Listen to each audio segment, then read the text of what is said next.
साथियों नमस्कार। राम राम सा। साथियों अभी इस वक्त शाम के 6 बजने वाले हैं और मन किया कि थोड़ी देर आपसे गुफ्तगू करूं।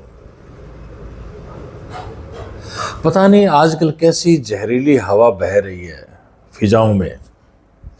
ये कैसी बयार चल पड़ी है कि आज हाथ ही हाथ को खा रहा है। कोई व्यक्ति किसी को देख के खुश नहीं है। किसी से भी पूछ लो, आप राह चलते से पूछ लो, घर में कोई बैठा हुआ है उससे पूछ लो, किसी ऑफिस में जाके पूछ लो, फोन करके पूछ लो, हर व्यक्ति दुखी है। हर व्यक्ति भी दुखी है और हर व्यक्ति जो उससे थोड़ा सा प्रतिस्पर्धा में चल रहा है, कोई आगे बढ़ रहा है तो उसको देख करके भी वो खुश नहीं होते। वो और भी ज़्यादा दुख की बात होती है उनके लिए। लुबे लुबाब जो बात कर रहा था जहरीली हवा की, ऐसी सोच विकसित हो रही है कि कोई व्यक्ति आगे बढ़ने न पाए। लेकिन हासिल क्या होता है? कुछ भी तो नहीं ना। जो लोग जलते हैं, जो लोग कोशिश करते हैं कि किसी के बढ़ते हुए कदमों को रोक दें,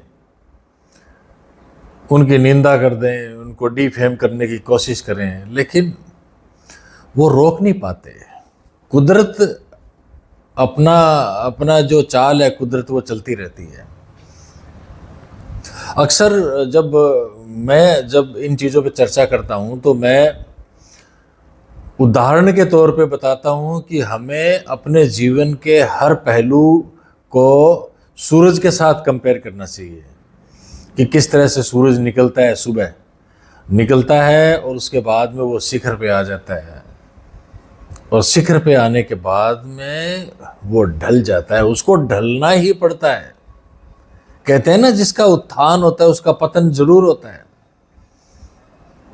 सूरज क्यों ढलता है? जैसे कि शायर की एक लाइन कि सूरज अगर ढलता नहीं तो फिर पूरब उसे मिलता नहीं।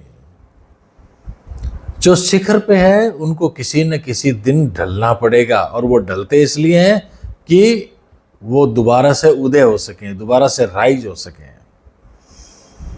एक छोटी सी कहानी भी मुझे याद आ रही है। कल या परसों एक दोस्त ने मुझे सुनाई थी कि एक बार एक चोर और उसका बेटा नगर में भ्रमण कर रहे थे। भी आज किसके यहाँ चोरी करें, जो ऐसे बोलते हैं ना, रेकी कर रहे थे। उस वक्त तो खैर रेकी नहीं होती थी, लेकिन वो निशानदेही कर रहे थे कि इसके घर में चोरी करें या इसके घर में चोरी करें। तो चोर ने अपने बेटे से कहा कि बेटे, ये जो घर देख रहे हो ना, शाम का समय था, मतलब पूरी रात नहीं हुई थी। तो एक घर की तरफ चोर ने इशारा किया, अपने बेटे को बताया कि बेटे, ये जो घर देख रहे होते ना, जिसमें इतनी रोशनी है, इस घर में मैंने दाप दाप के चोरियां करी है, जी भर के चोरियां करी है। मुझे अगर कहीं से भी हाथ साफ करने को नहीं मिलता तो मैं इस घर में चोरी कर लेता हूं और मुझे कुछ न कुछ मिल ही जाता है। और कितने सालों से मैं इस घर में चोरी कर रहा हूं। बेटे ने कहा कि अच्छा, ये घर जिसमें आसपास के घरों से ज़्यादा रोशनी है? कहाँ? चोर ने कहा हाँ। बेटे ने कहा कि पापा, आपने सारी उम्र इस जिसके घर में चोरी करी है ना, उसका घर तो आज भी रोशन है, और हमारे घर में देख लो आज भी अंधेरा है। साथियों, मैं किसी के लिए नहीं कह रहा, ब्लेम नहीं दे रहा, मैं अपने आप को भी कह रहा हूँ कि भैया छोड़ दो ऐसे काम, चुगली करना, निंदा करना। अगर कोई आगे बढ़ रहा है ना, अगर आप उसमें कोई उसकी हेल्प नहीं कर सकते ना, तो कम से कम ऐसी बातें तो मत करिए। आपको ये दे नहीं आएगी, कुछ भी कर लो, आपका जो जी में आए ना वो कर लो, लेकिन जिसने आगे बढ़ना है वो तो बढ़ के रहेगा। जो उगा है ना वो तो शिखर पे आके रहेगा। मुझे एक शायर की लाइन भी याद आ रही है, जिस तरह से सूरज है ना, सूरज को बादल कुछ देर के लिए ढक लेते हैं ना, तो उसी पे लाइन है कि मैं सूरज हूं, बादलों का सीना चीर कर निकल जाऊंगा। अरे मुझको भला क्या रोक पाएंगे ये उजाला रोकने वाले।